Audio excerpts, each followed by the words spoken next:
জাতীয় চিড়িয়াখানায় আলোচিত অ্যালবিনো মহিষ ডোনাল্ড ট্রাম্পের নামের বানান ভুল লেখা এবং এ ঘটনাকে ঘিরে সৃষ্ট বিতর্কের পরিপ্রেক্ষিতে চিড়িয়াখানার কিউরেটর ডাক্তার মোহাম্মদ আতিকুর রহমানকে বদলি করা হয়েছে। প্রাণী সম্পদ অধিদপ্তর ও মৎস্য ও প্রাণী সম্পদ মন্ত্রণালয়ের একাধিক সূত্র এ বিষয়টি নিশ্চিত করেছে।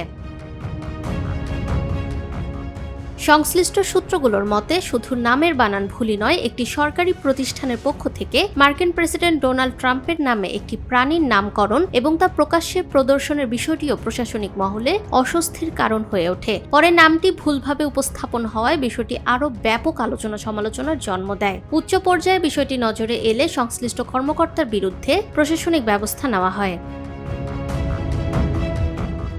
মৎস্য ও প্রাণী সম্পদ মন্ত্রণালয়ের প্রাণী সম্পদ ৪ শাখা থেকে গত বৃহস্পতিবার জারি করা এক প্রজ্ঞাপনে ডাক্তার মোহাম্মদ আতিকুর রহমানকে প্রাণী সম্পদ অধিদপ্তরের পরিচালক পদে বদলি করা হয়। তাকে অধিদপ্তরের এলডিটিআর পদে সংযুক্ত করা হয়েছে। একই প্রজ্ঞাপনে এলডিটিআর পদে কর্মরত জেলা প্রাণী সম্পদ কর্মকর্তা ডাক্তার মোহাম্মদ হাবিবুর রহমানকে জাতীয় চিড়িয়াখানার নতুন কিউরেটর হিসেবে দায়িত্ব দেওয়া হয়েছে।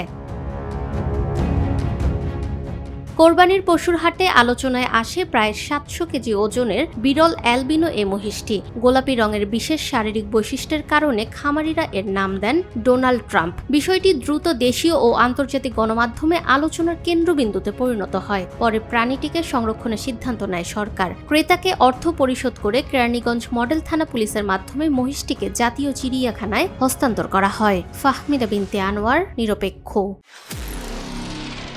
নিরপেক্ষ, সত্য প্রকাশে আপোষহীন।